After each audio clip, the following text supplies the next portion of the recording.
widespread flooding in Italy has brought death and hardship to both country folk of the Po Valley and citizens of Florence.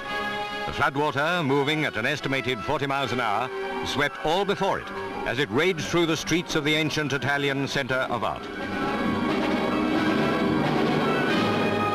A stunned people, desperately short of food and many homeless, try to salvage what the pitiless torrent has left. Priceless art treasures were swept away or ruined. But survival takes precedence over valuables when disaster strikes. With the death toll well over 100, officials fear the final figure may be twice as high.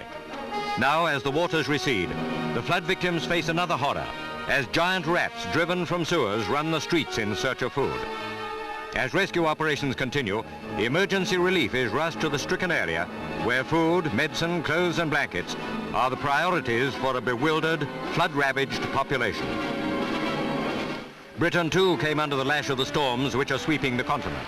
In the West Country, the level of the River Avon rose alarmingly following heavy rainfalls, and many parts of Somerset, Wiltshire and Gloucestershire were underwater. The main London-South Wales line near Chipping Sodbury was temporarily put out of action when a landslip and flooding blocked the permanent way. Repair gangs had the difficult job of shifting tons of mud which had been forced down the embankment by the downpour. The crack Swansea Paddington Express had to contend with water 6 inches above the rails in places.